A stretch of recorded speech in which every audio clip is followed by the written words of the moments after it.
This is Andi Purewal for Boxing Social in association with Betfred, and I'm joined by soon-to-be world title challenger Jay Harris here in Frisco, Texas. Jay, first and foremost, how you doing? Yeah, really good, mate. Thanks. Yeah, really good, really good. It's good to hear. Now, obviously, your first world title challenge. Just talking about how excited you are to face Julio Cesar Martinez for the prestigious WBC title as well. Yeah, I'm over the moon. I'm glad to be here. Just soaking up all the atmosphere and all this what's going on. It's a fantastic day, like. How does it compare, preparing for this type of fight in comparison to any of your previous bouts? We pretty much prepared the same. We train twice a day, we train hard all the time, but the sparring's been different, obviously. We've been sparring with Cal and stuff like that, so the sparring's been a lot harder. But other than that, it's been pretty much the same sort of training. Have you noticed any change in your own mentality in regards to, you know that you're going in now for a world title, whereas before you're in fights building up to the eventual goal of challenging for one? No, it's been alright, to be fair. The build up to this fight it's been all new for me, pretty much, because it's a world title shot. But when we got here, everything was it was like a kind of like a surreal moment, like because we had the head-to-heads and stuff like that, and I'm standing next to like Joseph Parker, Mikey Garcia Vargas, and all that. I was just thinking, Jesus, is this what it feels like? Have we made it? Like, it's just a nuts feeling, but it's been fantastic. Honest to God, it's been brilliant. How have you found trying to make sure that you keep your mind focused on the task ahead and you don't allow the other things around the fight to kind of distract you? No, I've stayed pretty calm through it. I'm just trying to soak as much as I can in, but obviously my main thought is on the job run, is to win the world title. Let's get on to that world title fight on Saturday night. Julio Cesar Martinez.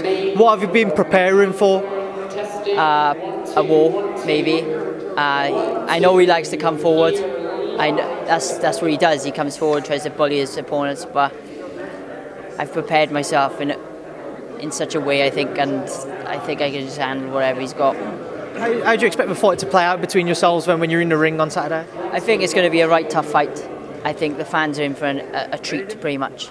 They're in for it. The styles should gel, but I know I got the boxing capability of beating him. I know I have.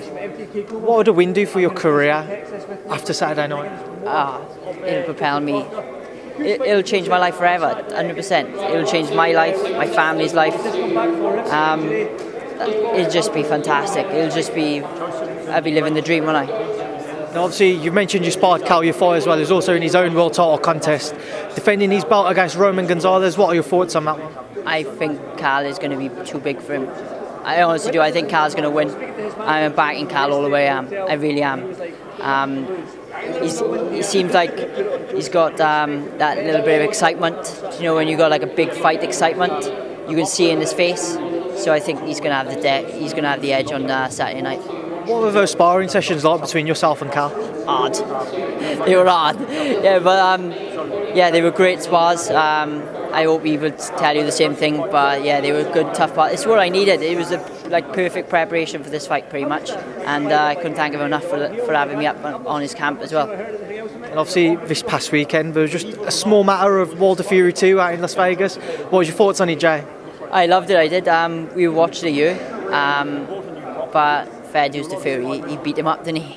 He beat Wilder up. So I don't think it should be a third fight because of the way he's beat him twice. He shouldn't. Wilder should, and now he's bringing up these stupid accusations about his suit being too heavy and whatever.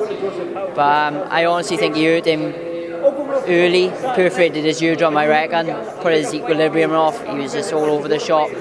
I think he just didn't want to know in the end, and Fury knew that and just used his weight advantage, leaned on him, made him tired, and he just finished him off. After the fight, Deontay, he came out and said he didn't agree with his towel being thrown in. What was your thoughts? Did you think it was the right decision, or? Yeah, definitely. I think he could have been pulled out the round before.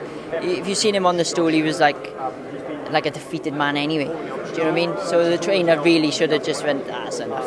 But he didn't want to do it, did he? So he just let him go up. So if it was me or anybody else, they would have just stopped the fight, I think. Obviously, I know Deontay has come out and said that he's going to invoke that rematch clause. Down the line, though, say if Tyson was successful again, how big is not a rematch, but how big is a fight between Tyson Fury and Anthony Joshua for undisputed? Biggest heavyweight British boxing fight, probably in the history. I think. I don't think it's ever been that, is it? Like two British fighters fighting for all the world titles. I don't think it has. But yeah, it's like a history sort of thing in the history books to who is the best heavyweight ever. But in my box, I think Tyson Fury wins that as well. Well, Jack, we'll leave it there now and I'll let you crack on because there's plenty of other media people for you to go and speak to. But I appreciate it, Tom. It's always good to catch up again. I'll speak to you later in the week. Thanks for speaking to Boxing Social. Yeah, nice one. Thanks a lot, guys.